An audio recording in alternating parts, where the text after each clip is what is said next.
É com muita alegria que eu anuncio o terceiro episódio do A Ressala Rio de Janeiro e hoje eu tenho o prazer de entrevistar a Laura Di Pietro, ela que é diretora editorial e cofundadora da Tabla. Seja bem-vinda, Laura, tudo bem? Tudo bem, obrigada, Melina, muito bom estar aqui, muito obrigada pelo convite, fiquei super feliz.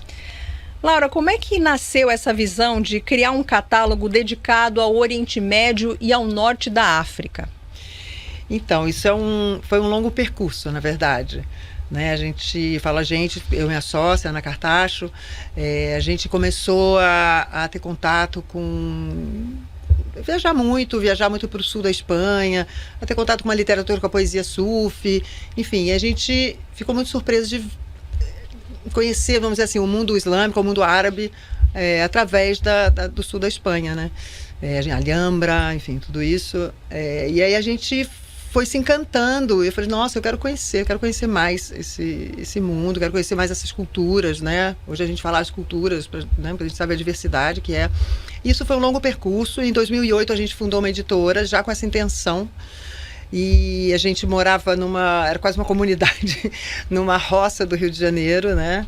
E a gente fundou essa editora de uma forma bem despretensiosa, querendo também conhecer, começar a trabalhar devagarzinho, o que a gente poderia fazer, o que a gente poderia montar, que catálogo seria esse, e a gente lançou o nosso primeiro livro, foi A Casa do Califa, traduzido do inglês. A gente ainda não tinha essa perspectiva, tinha essa vontade, mas ainda não sabia nem como, enfim, abordar os livros em árabe ou nas suas línguas originais, em farsi, em turco.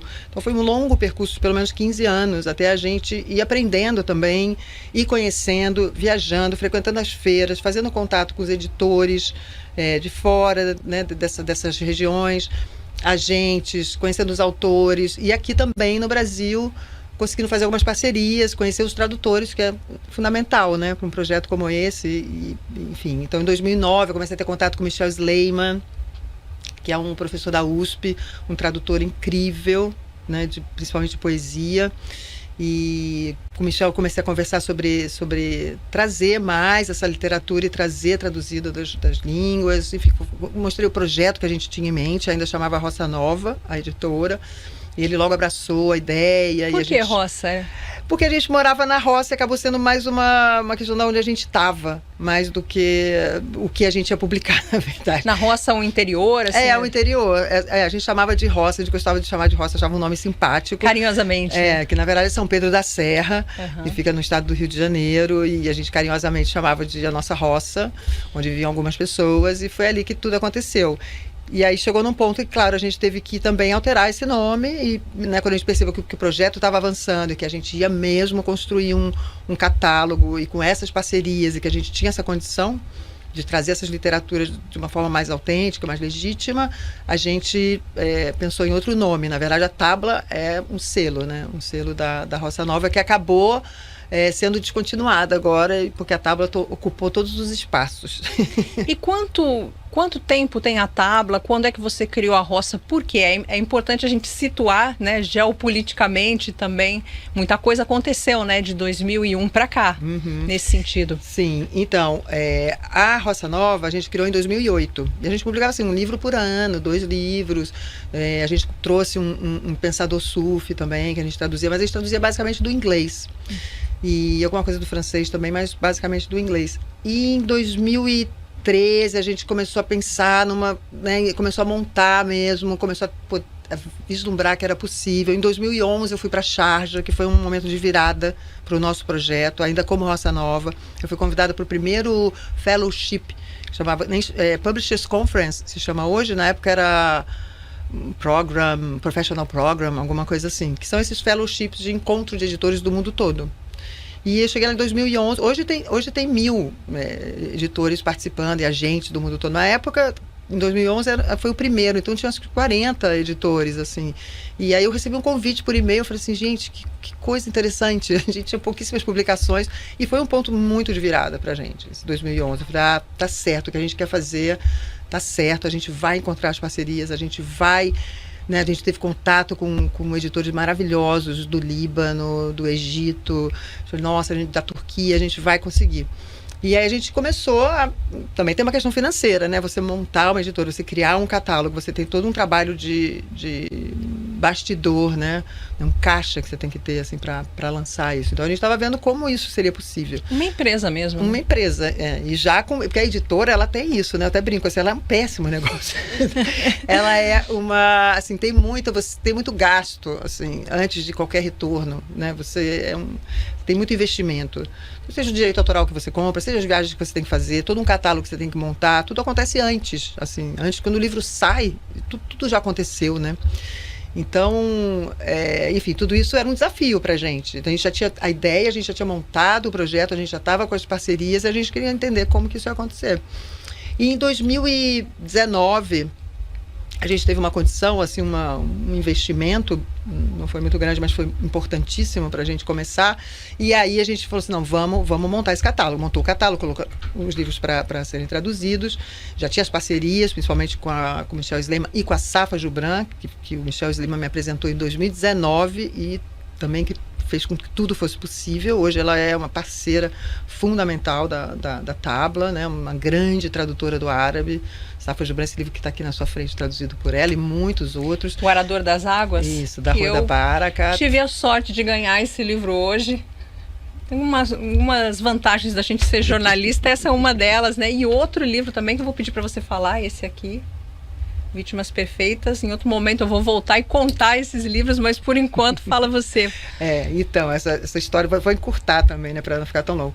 Mas essas parcerias, elas foram muito importantes. E foi muita gente que foi chegando, de relações internacionais, professores de história, porque a gente percebeu também, Melina, que não era lançar o livro. Não é assim, vamos publicar um monte de livros do Oriente Médio. Hoje em dia a gente está até preferindo, talvez, em alguns momentos, falar Ásia Ocidental, né? Enfim, tem essas questões que depois a gente pode conversar também. Mas a gente pensou, não é só fazer o livro, né? A gente percebeu que existia um desconhecimento muito grande. E que a gente também fazia parte desse desconhecimento. E que a gente ia, nesse projeto, também fazer esse caminho. E por isso que a gente ama esse projeto, né? Porque a gente vai aprendendo o tempo todo.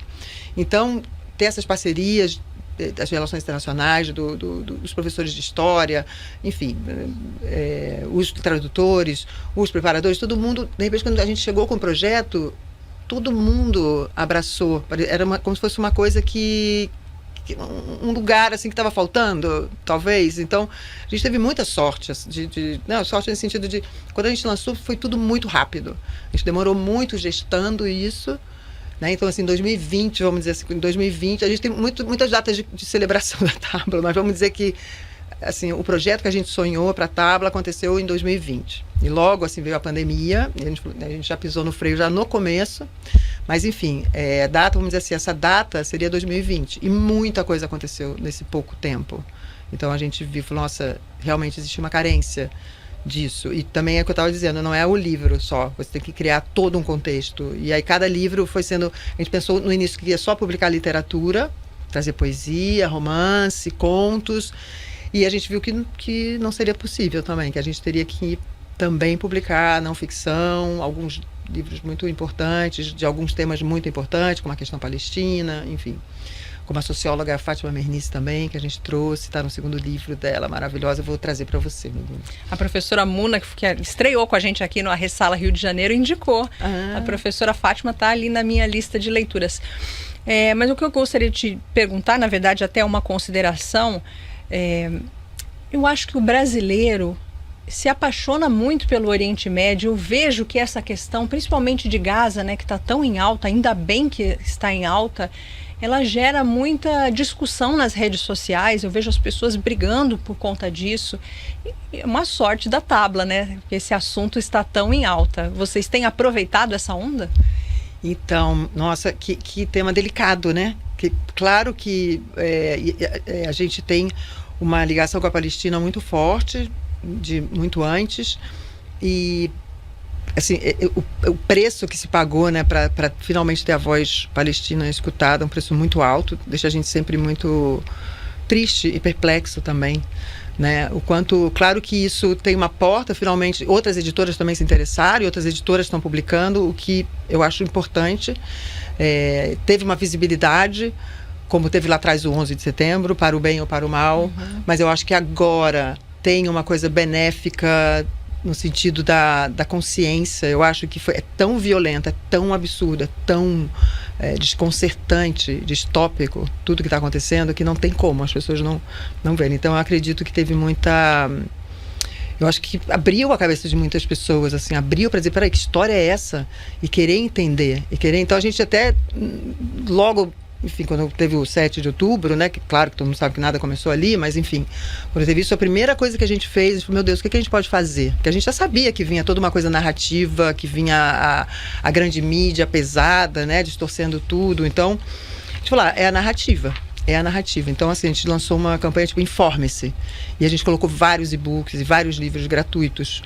Informe-se, 10 mitos sobre Israel, do Ilan Pappé, ficou um mês gratuito, teve mais de 26 mil downloads. Então a gente falou, a gente precisa que as pessoas saibam, conheçam, porque vai vir de tudo também na rede social, né? E com, imagina, 80 anos de lobby sionista, enfim, o que ia acontecer? A gente ficou muito preocupado. Então a gente lançou muito essa campanha do Informe-se e fez e faz o que a gente pode, que é trabalhar narrativa. Mas isso é diariamente para a gente é uma questão, porque você olha, você vê tudo que está acontecendo, você sabe, a gente tem amigos, a gente tem poetas em Gaza, né? A gente tem escritores, a gente tem amigos muito próximos na Palestina, em toda a Palestina. Então você vê, sabe de tudo isso, o que você faz? Você fica com vontade de você ficar só berrando nas redes sociais, né? Você ficar ali no confronto. E não adianta. Então, aí isso é muito... A gente fica assim, meu Deus, a gente está falando, poxa, da feira de livros, será que a gente não devia estar falando? Confessando aqui, é sempre um drama pra gente, mas ao longo desses 2 anos de genocídio, a gente vai buscando também que lugar é esse, porque para você também não ser conivente. Porque o que eles querem também? Que a gente paralise, né? E a gente tem tudo para paralisar e ficar completamente desconcertado, arrasado e triste. Mas a gente pensou, não, a gente tem que fazer. E como os palestinos fazem também, de trazer a narrativa, de trazer o vigor, de trazer a vida, de fazer as coisas acontecerem, sabe? De não embarcar. Então, mas é um drama, porque ao mesmo tempo entender que isso é uma peça, a gente entender a tábua, né? Como uma peça dentro de um mosaico. Então, acho que tem gente muito mais capacitada para ter o debate político, muito mais capacitada para ter o confronto ali presencial, enfim, entender que a gente tem uma participação, a gente quer ter essa participação, compreender qual é essa participação, né, para que possa ser benéfico também, que possa construir. Eu acho que a gente é o caminho da narrativa, e é o caminho de Informe-se, de publicar, de fazer os cursos, de fazer os debates. Eu acho que esse é o nosso papel, mas a gente o tempo todo está... É uma situação, né? É nadar contra a corrente? É uma situação.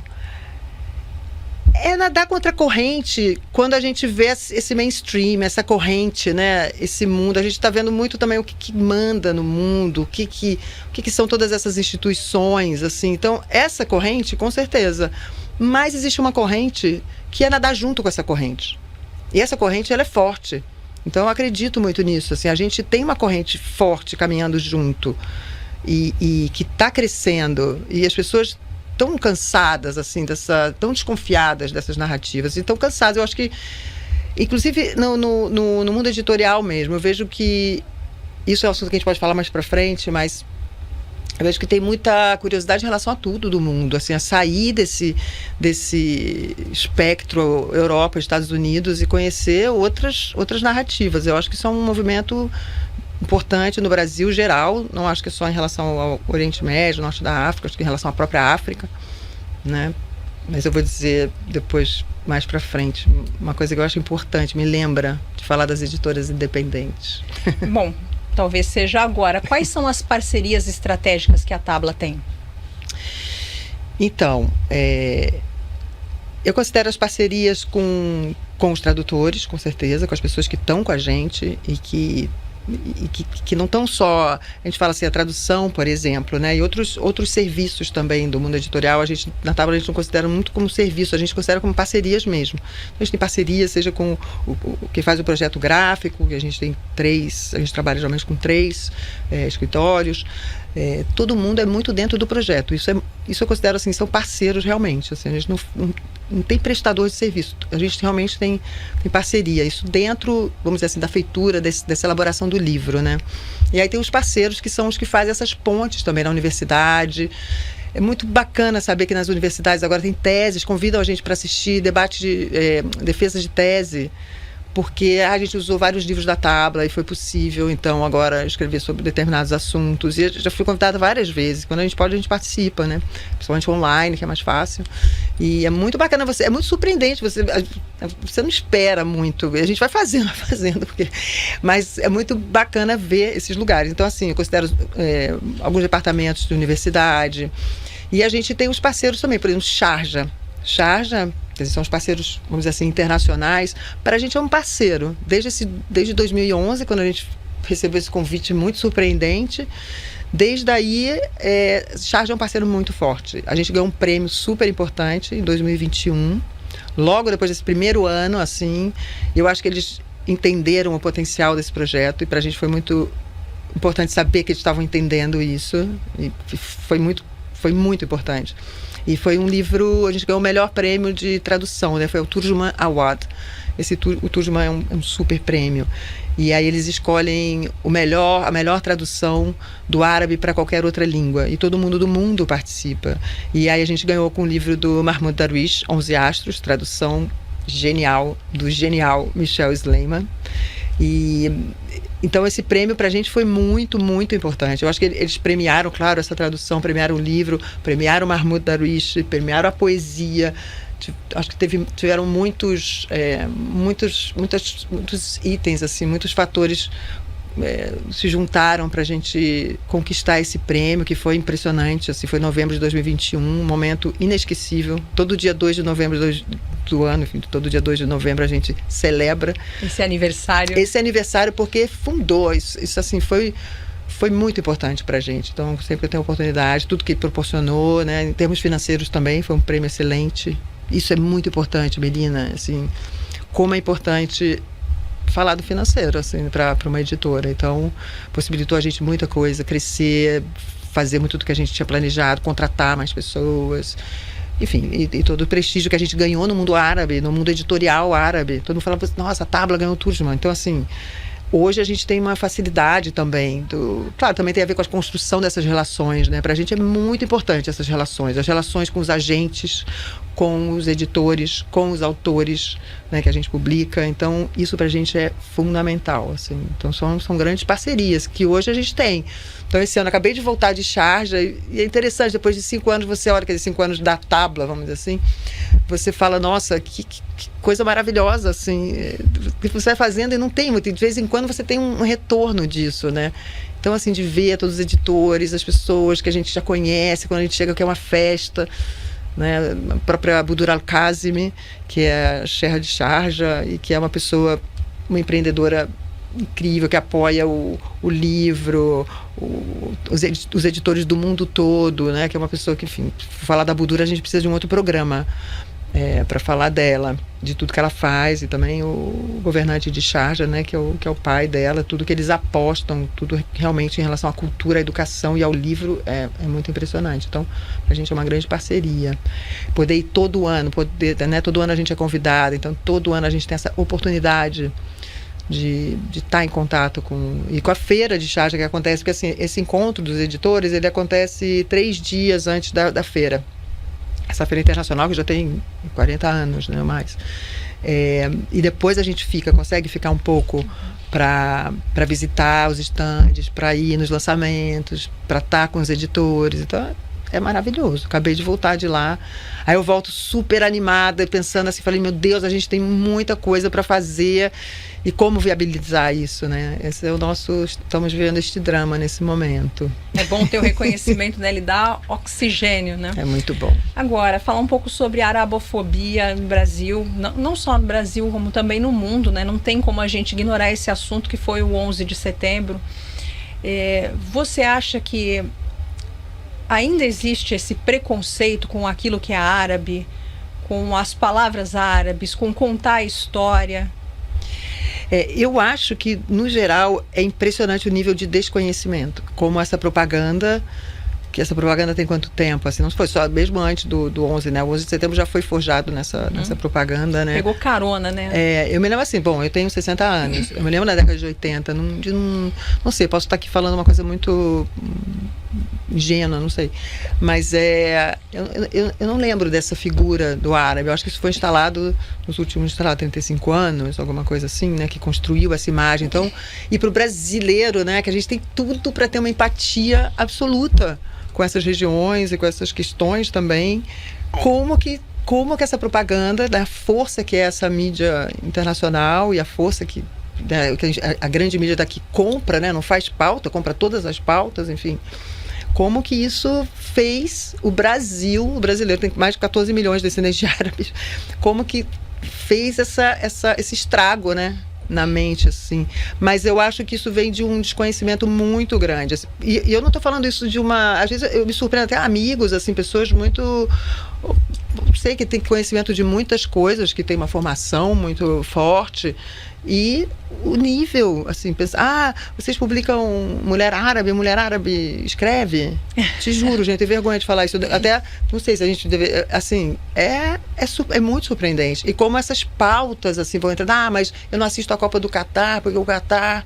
Aí você fala assim, nossa, gente, que pautas são essas que as pessoas estão comprando em níveis, em lugares que você fala, meu Deus, assim... surpreendente, por exemplo, a cultura. Eu acho assim, a gente tem um silêncio aqui no Brasil em relação a Gaza, a Palestina, que eu acho triste, assim, impressionante. O que é isso na cultura? Essa cultura totalmente calada, né? Com pouquíssimas pessoas, claro, que falam. Então tem uma coisa aí que eu acho que aí que tem a gente fala da tábua. Então, informe-se, não vamos ficar batendo, no conflito, não vamos ficar insistindo, né?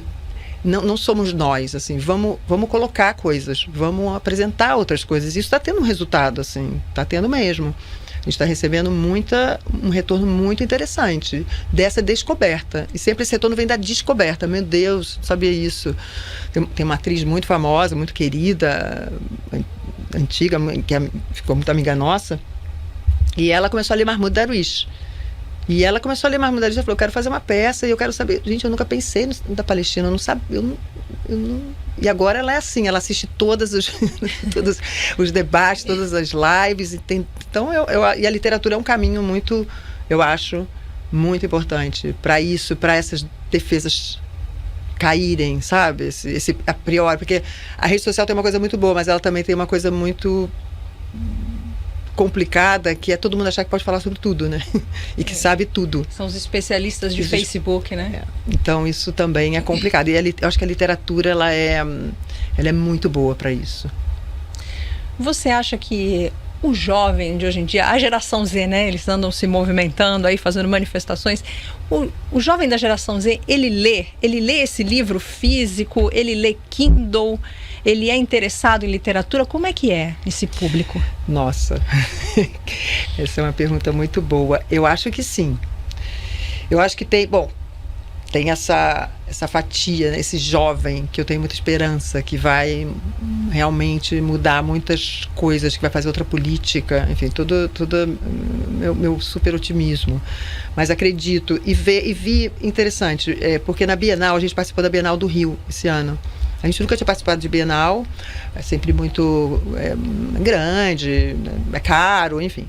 E a gente se juntou com um grupo, eram 20 editoras independentes, muito forte, com muita personalidade, com um catálogo muito bacana. E a gente criou esse grupo chamado Compiladas. E a gente participou da Bienal do Rio com esse stand chamado Compiladas. A gente ganhou o segundo melhor stand da Bienal. A gente teve muitas surpresas, assim. Eu confesso que eu tinha um certo preconceito com a Bienal, mas que leitor é esse? Será que não é só o leitor mais, não sei, do blogueiro, não sei. Eu realmente tinha muitas dúvidas em relação à participação de quem faz literatura, assim, vamos dizer, na Bienal. E foi muito surpreendente, assim. Eu adoro quando eu erro, assim, e eu errei feio, sabe? Foi muito bom, conheci um público incrível, e a cada dia ia aumentando. Eu acho que foi tendo um burburinho ali, um boca a boca do que era o nosso stand. Então, muitas vezes, nossa, isso aqui é o melhor, é o metro quadrado mais, melhor literatura, melhor qualidade literária da Bienal. A gente foi recebendo umas e vendo, e muito jovem que já conhecia a Tábua. Eu fiquei muito surpresa. Muito estudante da rede pública. Foi muito legal, assim, foi muito bom. Então, eu acho que tem de tudo. Mas eu acho que tem um jovem aí bem ávido e que gosta de livro, sim. Ainda gosta do livro físico. É engraçado, né? Porque eu achava assim, eles vão ler no e-book. Mas não, eu acho que eles preferem o livro físico. Eu tenho essa... É muito... De uma forma bem empírica isso que eu estou dizendo, mas eu tenho essa impressão, assim, que eles gostam do livro mesmo. A relação com o livro físico ela é diferente, né? Você pega, você leva pro metrô, leva na viagem, parece que é uma companhia mesmo, né? E tem esse apelo também, né? Tem um apelo gráfico também, eu não sei. E eu tô falando isso também porque eu dei de presente uma vez para um adolescente um e-book, que ele gostava de... Eu falei, vai adorar o e-book, né? Puxa, porque gosta de ficar na telinha. O e-reader, né? Para ele ler os e-books. E aí nada, aquilo ali ficou completamente abandonado. O que ele queria mesmo era o livro físico, então eu não sei. É o que você falou, né? A gente erra o tempo todo, e que bom, né? O tempo todo, gente. E agora, então, nessa distopia absoluta que a gente está vivendo, sinceramente, também, e perceber isso, né, Melina? Assim, tudo que eu estou falando, o que eu estou dizendo? Eu estou dizendo a partir de uma perspectiva, de uma bolha, talvez, assim, então... Eu não sei. A atualidade tem isso também, né? Bolhas, né? Exato. A gente pensa que todo mundo... Não existe mais aquela coisa do cara famoso. Famoso pra quem, né? Às vezes eu vejo nas redes sociais, fulano tem 7 milhões de seguidores, nunca vi mais gorda. Nossa, eu então, gente. De outra geração, né? Também, não sei. Então, a gente... Cada vez mais eu acho que é isso de... a gente poder fazer esse projeto. A gente tem muito como a gente viabiliza esse projeto, como a gente quer dar continuidade a esse projeto.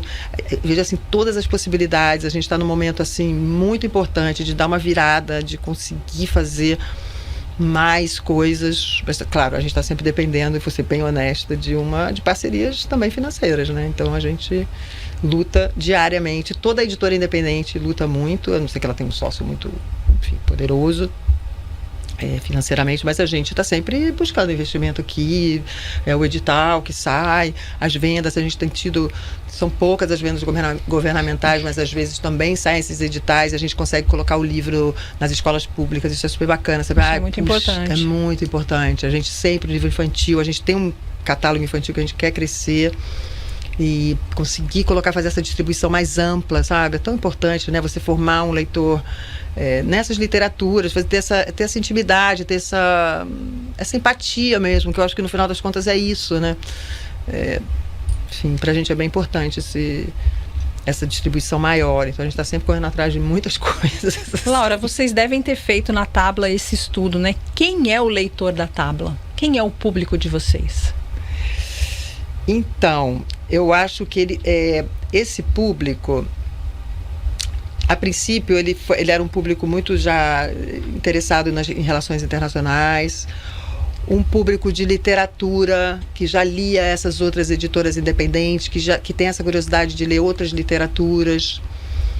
Eu acho que esse público está aumentando, e claro, como você disse, com essa situação, né, de agora, eu acho que esse público aumentou bastante. Como eu falei, assim, na Bienal era impressionante como as pessoas vinham procurar sobre Gaza, de todas as idades. Então, esse público está mudando. Acho que a gente começou com um público mais específico, mais fechado, tanto que a nossa tiragem está aumentando mesmo. Assim, a gente começava com uma tiragem de 1.000 livros, hoje em dia a gente não tem como...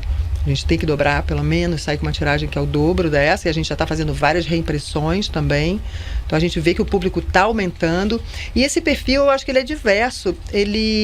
Claro, tem uma faixa etária também, vamos dizer assim. Depois o pessoal da comunicação vai falar, Laura, não sei se...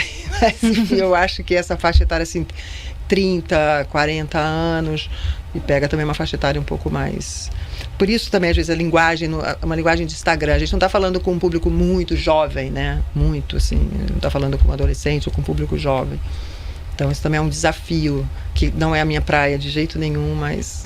Agora, quando vocês lançam um livro, como é que é a divulgação? Vocês fazem live no YouTube? Disponibilizam material nas mídias sociais? Como é que funciona isso?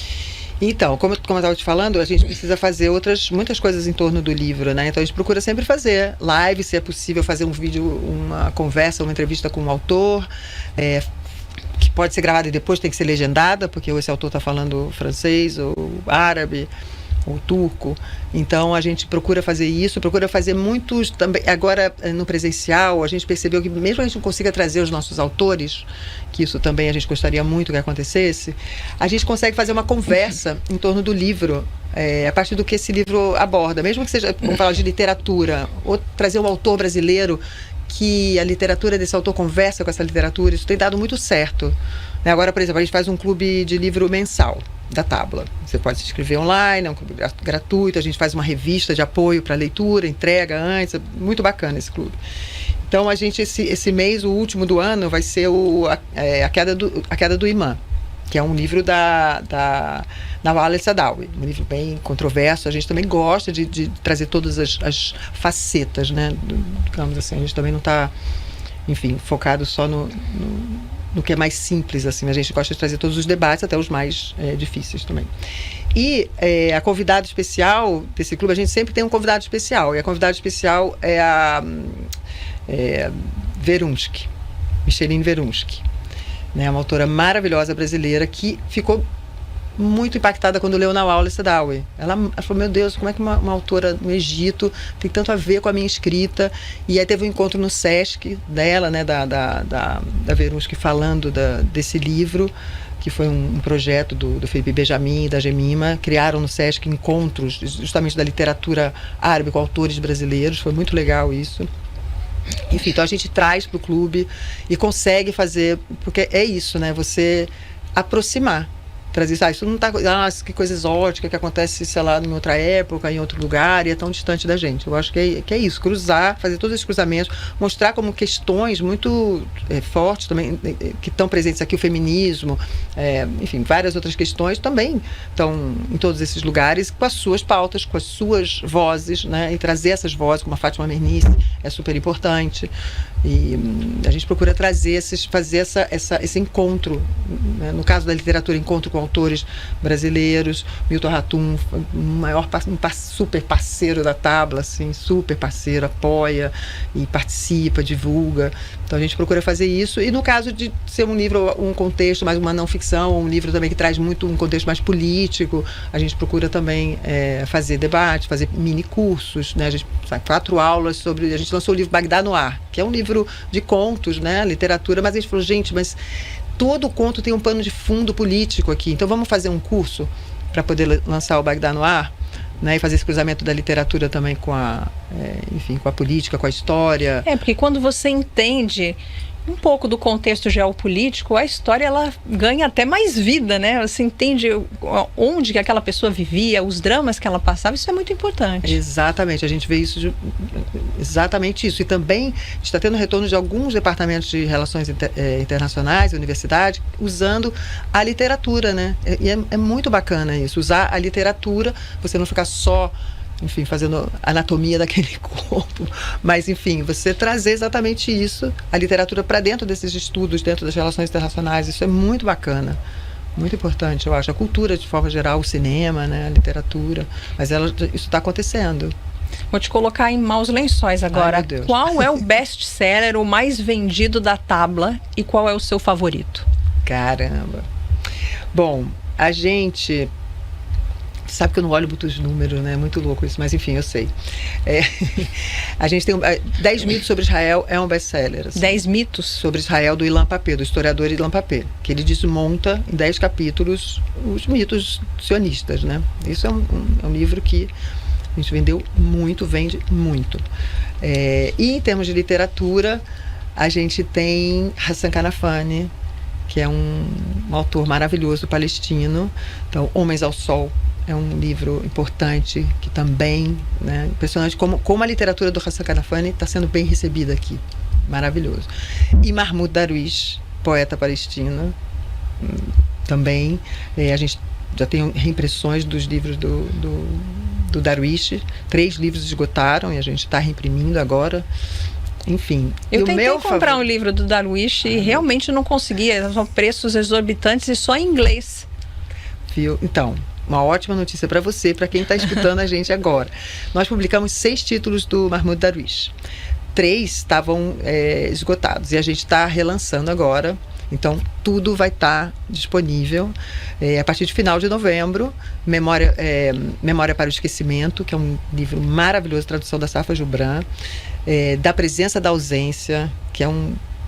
Eu já ouvi muito jovem, olha que interessante, muito jovem falar, esse livro para mim é antes e depois desse livro. Então, mesmo? Me surpreendeu muito. Não é um livro fácil, assim.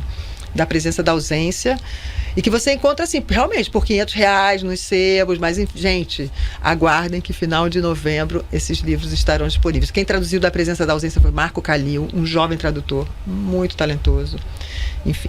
E o meu livro preferido, aí você me botou em muitos maus lençóis, que é igual filho, né? Assim, gente, bom...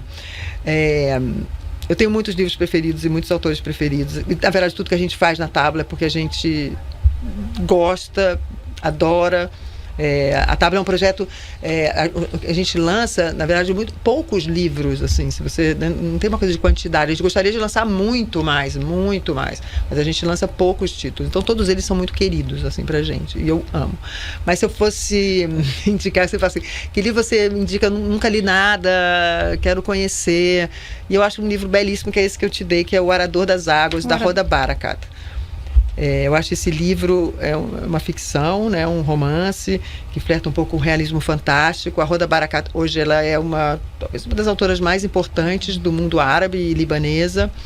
Eu acho esse livro genial, lindo. Então, e a Hoda também, acho que é uma autora que acabou de ganhar esse livro ganhou um prêmio, o outro livro dela também, Correio Noturno, e ela acabou de ganhar o Sherzayed, que é um prêmio muito importante também no mundo árabe, com um outro livro que a gente está desistindo, Safa Jubran também. Enfim.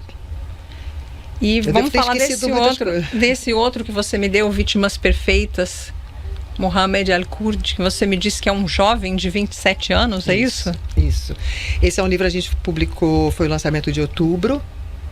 Um livro fundamental, uma voz muito importante. Mohamed Al-Kurd tem 27 anos, é um jovem, mas assim, ele é uma voz...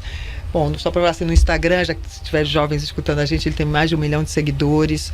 Ele, com 23 anos, ele estava falando na ONU. Ele ficou muito conhecido como um ativista. Ele é de Jerusalém, do bairro de Sheikh Jarrah. E ele ficou muito conhecido como um ativista, né, de Sheikh Jarrah, desse movimento que estava tentando assim, desapropriar, né, as pessoas das casas de Sheikh Jarrah. E ele foi uma voz super importante. Ele, com 10 anos, já tinha participado do documentário da Júlia Bachar, né? Enfim, e ele escreveu um livro de poesia em 2021, que é o Rifka, que a gente está traduzindo também, vai ser o lançamento de final de janeiro, se Deus quiser. E a gente resolveu lançar o Vítimas Perfeitas, que ele lançou esse ano, saiu nos Estados Unidos, já saiu em várias outras línguas, agora está saindo em várias outras línguas, italiano, francês, saiu em Portugal também, outra tradução. E ele escreveu esse livro em inglês. Ele sabia que ele tinha que ter esse alcance também, de certa forma. Ele fala inglês perfeito. Realmente, o Kurd tem uma mente assim, muito brilhante. E ele traz um tema... Assim, ele avança, né, no tema, nesses temas da Palestina, né? E ele fala sobre esse lugar da vítima perfeita. Por que o palestino tem que ser... Basicamente, assim, são muitas coisas. E ele desenvolve tudo de uma forma brilhante. Mas, enfim, por que se espera do palestino que ele seja a vítima perfeita, né? Por que você tem que tirar as presas para você poder dar um microfone na frente dele? Por que ele tem que ser uma criança ou alguém muito inofensivo para que ele tenha voz? Né? Eu acho que ele observou isso também quando a Shirin, né, foi aquela jornalista, Shirin Abu Akleh, foi assassinada. E ele percebeu como... Você tinha que dizer, olha, ela tinha um passaporte americano, olha, ela tinha um cachorrinho, olha, ela tinha uma... Como isso é importante, como o palestino nem o direito a ser vítima ele tem. Assim, como que você precisa construir, né, uma vítima perfeita para que ela possa ter o direito a ser uma vítima. Parece que não é uma pessoa, né? Parece que você tem que convencer da humanidade o tempo todo. Né? É uma pessoa que tem um pai, que tem uma mãe, que tem uma família. É como eu falando numa entrevista também, aliás, assisto as entrevistas dele no YouTube, ele falando também na Oxford Union, falando na ONU, é muito importante. E, bom, acabei me perdendo, mas, enfim, dizendo sobre essa questão de você ter que ser inofensivo, né, para você poder ser. E também ele fala uma coisa, ele fala tantas coisas importantes, eu aqui estou até de certa forma fragmentando um pouco, mas como é importante também essa conversa quando a grande mídia vem, ela quer que aquilo seja uma coisa pessoal. Então você é individual, não é uma coisa coletiva, não é uma causa coletiva. Sempre tenta colocar isso como importante. Eu estou te entrevistando, aconteceu uma coisa terrível, mas é com você. Aquilo não faz parte de um contexto maior. Aquilo não. Então ele observa muitas coisas, e principalmente em relação à mídia, à narrativa. O tempo todo ele está trabalhando nesse livro a narrativa, a terminologia, essa construção. Isso que eu lembrei agora, que eu tinha me perdido, mas eu lembrei que ele fala assim, ele fala, eu como palestina, eu dei conta, e muito jovem, de que sempre que eu ia falar, eu tinha que fazer um disclaimer antes. Né? Você tem que fazer um disclaimer, não, enfim, seja. E aí nesse livro ele dá nome aos bois, tá? Assim, é muito bom isso. Porque é um livro muito, olha, cansei e não sou a vítima perfeita, enfim. Isso eu falei de uma forma muito, muito rasa, de um livro muito importante, na verdade, que traz muitas questões, e ele é fundamental para avançar também, compreender essa voz, essa juventude palestina. Então, assim, a voz de um palestino, fundamental. Laura, pela minha experiência como jornalista, que cobre geopolítica todos os dias, quem se dispõe a defender a causa palestina, ou se dispõe a dizer, realmente, sou árabe, e daí, né, e ter orgulho, essa pessoa acaba recebendo retaliação. Isso acontece com a Tabla também? Olha, eu acho que a gente ainda não recebeu nenhum confronto assim muito forte, umas bobagens assim, geralmente em rede social, mas tudo muito muito bom. Boicote, nenhum. O que a gente percebe é que existe um medo, e assim, é incrível como.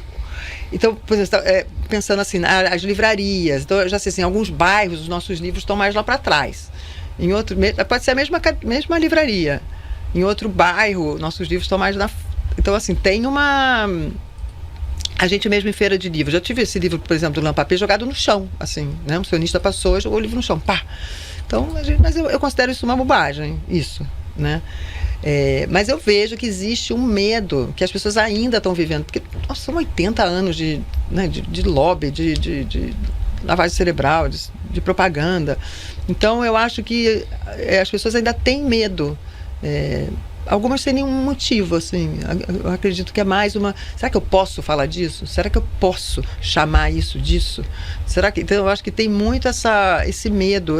Mas eu acho que ele vai se transformar como tudo está se transformando. Eu acredito nisso, assim. E na Bienal do Rio, eu tive a honra de mediar uma mesa muito bacana com a Alexandra Coelho, a Lina Meruane e o Milton Ratum. Foi muito maravilhosa essa conversa. Estou falando disso porque a Lina, no final, a Lina Meruane, que escreveu o Tornar-se Palestina, né, que foi publicado pela Relicário, que é uma editora que a gente adora. A Lina, ela é uma autora chilena, de origem palestina, e ela, no final, ela falou, a plateia estava lotada, né, imagina, esses 3 autores maravilhosos. A Alexandra Coelho tinha acabado de lançar também pela Bazar do Tempo o livro Gaza Está em Toda Parte, né? E Milton Ratum, nosso querido, maravilhoso, enfim, com um dos livros que eu acho mais belos da literatura brasileira, que é o Relato de um Certo Oriente. Então, nessa conversa, você falou muito claro de Palestina, e no final, a Lina, para essa plateia enorme, a Lina falou, gente, né, a gente pensa assim, quais são as últimas palavras aqui para a gente fechar a mesa? E a Lina falou uma coisa que foi maravilhosa. Ela olhou para todo mundo e disse, gente, a gente não pode mais ter medo. Assim, a gente não tem mais o direito, com tudo que está acontecendo, de ter medo. Então a gente tem que falar, a gente tem que mostrar, a gente tem que dizer a verdade, a gente tem que não ter medo, a gente tem que apoiar, enfim, não ter medo. Eu acho que é isso. Mas eu sinto que ainda tem e é um medo condicionado mesmo, assim, um medo às vezes até inconsciente, mas existe o medo enfim, das pessoas, das livrarias, mas a gente, sinceramente, assim, até eu acho surpreendente mesmo, a gente não teve, e a gente está tão focado no que a gente tem que fazer, é tanta coisa, a gente já quase não dá conta, que a gente procura ignorar muito, assim, não alimentar muito quando vem alguma coisa, que até agora não veio nada muito grave, assim, mas a gente sabe que existe uma censura, de certa forma, né? Mas a gente também não está contando que a gente vai estar numa grande mídia, ou que vai... A gente também não está contando com isso. Mas existe. Mas eu sinto mais essa questão realmente do medo, que é quase um condicionamento ainda nas pessoas, assim. Tem muita coisa para desconstruir ainda, né? Exatamente isso. Tem muita coisa para desconstruir. Aí tem aquela coisa que não tem jeito, né? Porque doença crônica, aquilo ali crônico, não tem jeito, mas eu acho que existe mesmo uma gama de pessoas a serem conquistadas, de uma desconstrução mesmo. Eu acredito que, não sei, que existe um caminho e que é possível, assim, ter uma consciência maior, e aqui no Brasil, das pessoas mudarem mesmo a sua visão de tudo isso, né? Assim, de parar com assim, enfim, de ver o árabe, e também é muito doido porque tem um desconhecimento, né? Então chama turco de árabe, iraniano de árabe. O pessoal precisa estudar o Império Otomano. A minha avó, que era libanesa, minha avó Hortência, quando ia alguém na minha casa e falava assim, turco, ela falava, você não estuda, você não está na faculdade, não estuda, não sabe geografia? Então, mas é isso que eu te falei, assim, realmente isso está em todas as... É o desconhecimento. Então, como você falou, tem a desconstrução e tem trazer conhecimento. Eu acho que é isso. E eu acho que a gente tem que colocar energia nisso. Porque também faz parte, eu acho, das estratégias aí do mal, dessas estratégias de levar a gente para o El-Khoury também fala isso, assim, quanto tempo e quantas coisas, quando ele se vê, ele está numa armadilha, assim, de narrativa, numa armadilha, ele está debatendo uma coisa que é só para distrair, que é só para você sair do ponto. Isso eu achei muito importante nesse livro, né? E como isso acontece, porque são estratégias. E o que mais tem hoje em dia são distrações, né? Distrações, às vezes, que a gente acha que são coisas inofensivas e bobinhas, mas não são, né? Tudo que eles vão criando, essas coisas loucas na internet, tudo tira a gente do foco. Então, assim, o que eu mais tenho trabalhado para mim mesma e dentro da Tábua é não perder o foco. Assim, a gente tem muita coisa para fazer, então vamos fazer. Assim, eu acho que essa é a contribuição que a gente pode dar. A gente ama esse projeto, assim, acredita nele como uma coisa para o Brasil mesmo, né? Que as pessoas, como a gente teve esse encantamento, que outras pessoas podem ter. Não é só um encantamento também, é descobrir, nossa, existe metade do globo, assim, para a gente conhecer, com uma diversidade enorme. Eu não sei, eu adoro a diversidade, assim, né? Adoro chegar em outros lugares, você ter esse contato, você, enfim, ter outras visões, outras maneiras de viver. Então, eu acho que a gente tem que conhecer cada vez mais esse globo aí, essa meia metade do mundo. Você tocou num ponto importante, né? Não existe só Estados Unidos e Europa. A gente na escola lê muito, né, sobre os escritores europeus. Não, tem árabe, tem uns africanos maravilhosos. Nossa. Eu tenho lido os africanos, estou achando incrível. Mas voltando a falar lá do nosso começo da nossa entrevista, que você falou que surgiu, a ideia da editora surgiu das viagens que você fez. Uhum. Queria que você falasse sobre a sua viagem ao Irã, suas impressões. O que você achou do Irã? Ai, gente, eu quero voltar o mais rápido possível para o Irã. Que é uma coisa que a gente também está tentando construir na Tábua, né? Que é um catálogo com mais força, assim, de ter os títulos iranianos. Agora a gente está fechando 3 infantis, vai trazer o clássico Hafez, né, como tradutor jovem, tradutor do Farsi. A gente barra muito na questão da tradução, eu vou falar da viagem, mas tem muito a ver com isso. Como a gente queria trazer mais literatura iraniana, para também estar nesse projeto, né, de fazer a literatura e abrindo os caminhos que ela sabe abrir, né? E a minha viagem para o Irã foi muito rápida, mas foi muito importante. Eu fui convidada para ir para o primeiro fellowship, que é também que é encontro de editores. Tinham acho que 30 editores do mundo, mais da região mesmo, que foi ótimo. Também teve uns seminários, participei de um seminário. E aí conheci Teherã e as pessoas, e a força, a potência, meu Deus, o Irã é uma potência, né? Uma potência cultural, uma juventude, assim, e a cultura dessa. Então, você conhecia editor de 18 anos, eu sou responsável pela parte de japonês da editora. Quantos anos você tem? 18? Eu falo assim, gente. Então, nasceu outro dia. Nossa, meu neto, né? E aí eu fiquei assim, muito impressionada. Claro que eu tive uma visita muito mais da questão editorial, literária. Tinha a feira logo depois do fellowship, então eu fui visitando. As pessoas são muito amorosas, assim, são muito impressionantes, assim, como vinha, falava assim, eu vi uma criança, ela quer te abraçar, ou ela quer saber de você, ou um jovem sentado querendo conversar comigo, né? E você fala assim, poxa, até essa questão da idade mesmo, como, que interessante, assim, eu achei, todo mundo é muito, muito receptivo mesmo. Eu tive isso é Teherã, né, que é uma cidade grande, então, assim, as pessoas são muito abertas, são muito presentes, né? A pessoa que senta, está na sua frente, olhando no seu olho, conversa com você. Eu não sei, eu tenho um encantamento. Isso é raro hoje em dia, né? Um encantamento com isso, sabe? Isso eu encontro muito, isso eu vi muito forte no Irã. Eu tive conversas maravilhosas, assim. Nossa, quem me dera falasse farsi. E tem uma coisa que eu acho importante. Eu queria muito que essa coisa esbarra muito na questão da tradução. Então eu tive até uma reunião lá que foi ótima, e era uma reunião do BRICS, assim, achei interessante. E me perguntaram se eu tinha alguma sugestão nessa parceria, né? E eu achei muito bom ter recebido essa pergunta. Eu acho que, pelo meu lado, o que eu posso dizer vamos fomentar o intercâmbio de estudantes, de intercâmbio acadêmico, e a gente formar tradutores. Eu acho tão importante isso. Eles estavam falando até do apoio à tradução, que é ótimo, a bolsa de tradução para traduzir um livro, muito importante.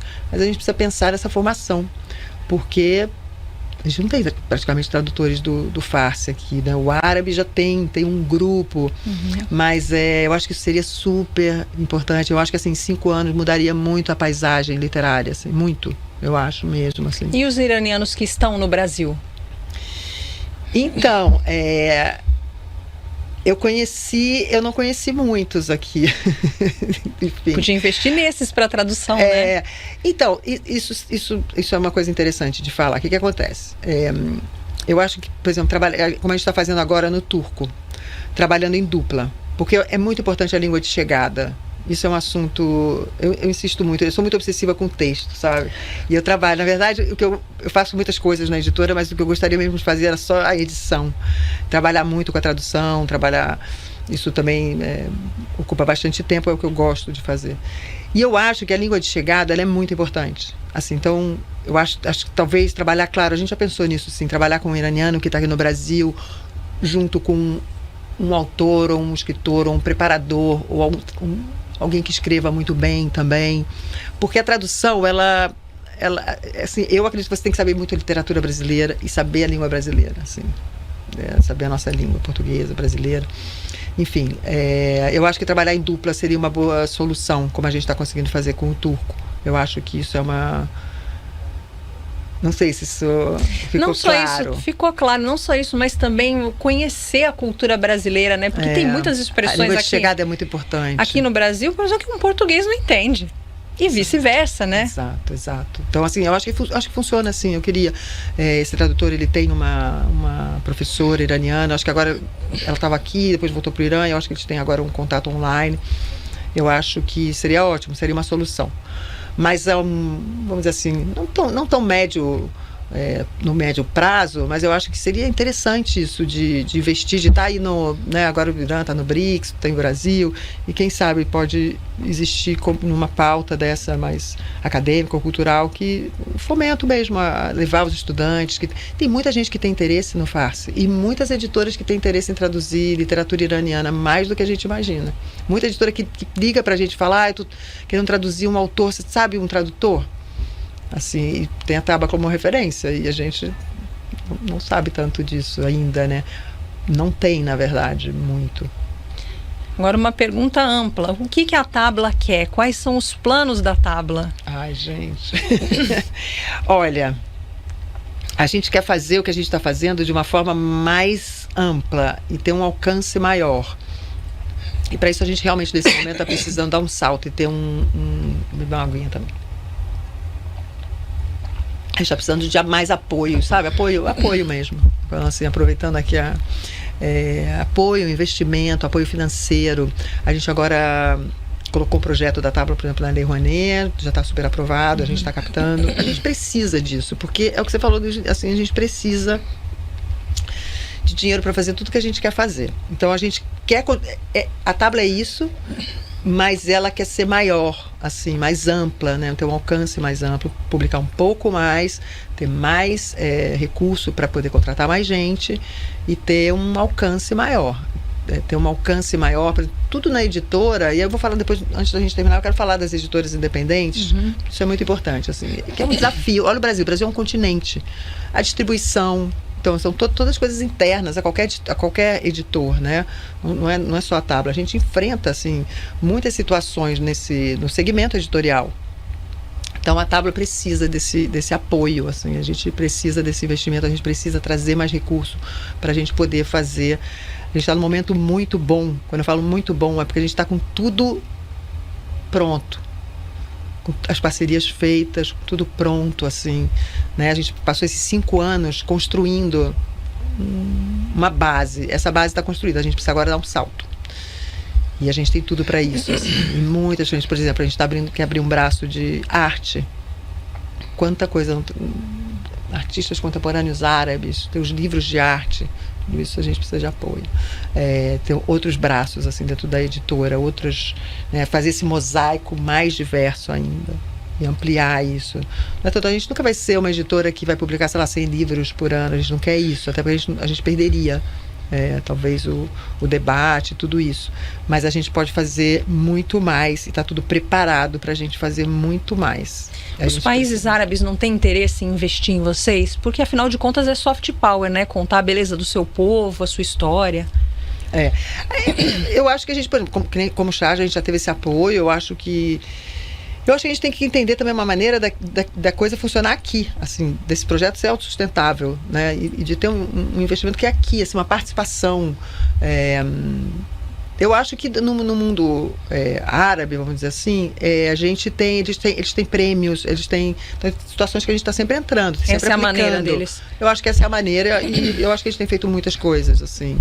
Eu não sei, eu tô pensando mais, a gente está pensando mais numa coisa aqui, sabe? E claro, a gente está sempre aplicando, seja por um prêmio, para alguma, a gente está sempre vendo se existem outras possibilidades. Mas eu acho que seria muito interessante. E tem uma coisa também, a gente gosta de trabalhar com muita liberdade. E isso é importante, eu acho, assim, ter essa confiança também, que a gente é muito apaixonado por isso que a gente faz, a gente é muito apaixonado pelo que existe nessas regiões e por muitos valores também, e pela cultura islâmica também. Mas a gente também está nos debates, em todos os debates, a gente quer ter essa liberdade, até porque eu acho que isso também cria empatia, assim, mostrar que não é só, não sei se tem um lado, né? Não é só assim, trazer toda a riqueza de uma coisa que mais aceita ou que aparentemente não tem conflito. Não, tem muitos conflitos e a gente quer mostrar tudo. A gente quer mostrar justamente por amor. A gente quer que tudo possa aparecer. E às vezes eu não sei como é isso. Enfim, a gente quer ter essa liberdade. Então, também trazer essas parcerias pra gente, também são parcerias que apoiam essa liberdade, assim, que a gente pode ter, né? Existem pessoas que podem querer contribuir, não sei se tem um Pix, que gostam do projeto e gostariam de fazer doações, existe essa possibilidade?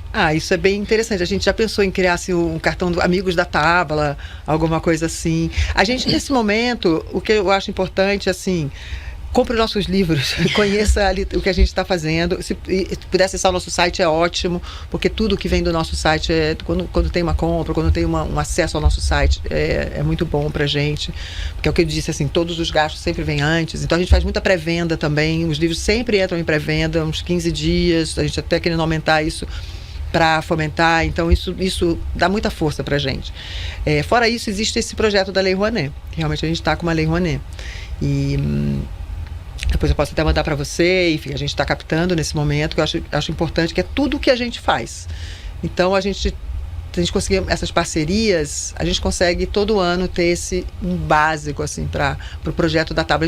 A gente é um projeto cultural, né? A gente não é um fazedor de livros, assim, a gente é um projeto cultural.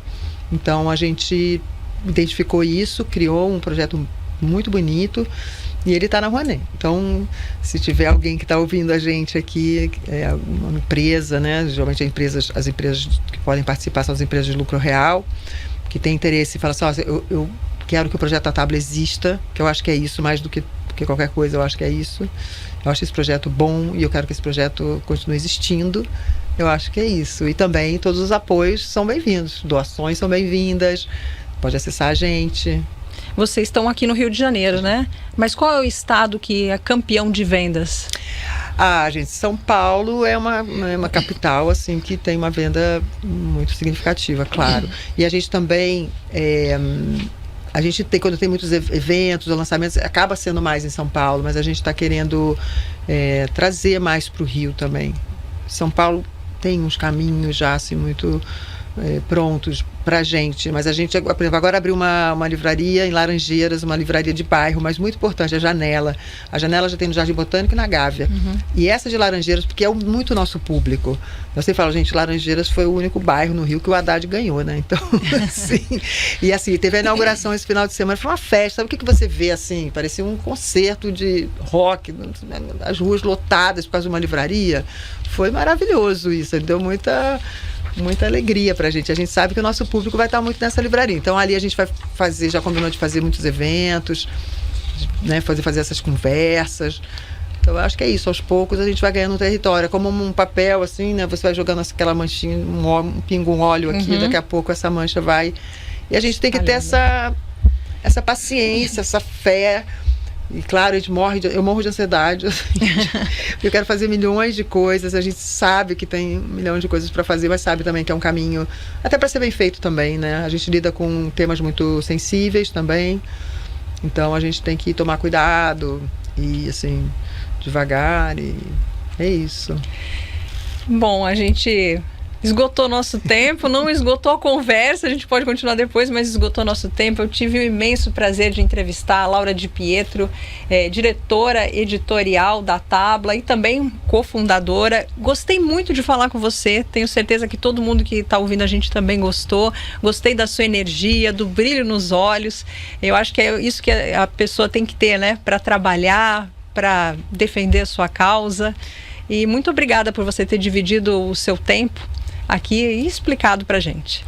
Obrigada, Melina, foi um prazer conversar com você, foi muito bom, muito fácil, na verdade, olhar nos seus olhos e conversar, assim, sentir em casa. Super obrigada por essa oportunidade de poder falar da Tabla, pelo interesse. Eu espero que a nossa parceria siga. Com certeza, obrigada. Você está em casa aqui no A Ressala, volte quando quiser. Muito obrigada a todo mundo que está aqui ouvindo a gente, quem vai ouvir, né? Obrigada. Não se esqueça de curtir também, né, para ajudar o nosso canal, mandar para os seus amigos, para sua família.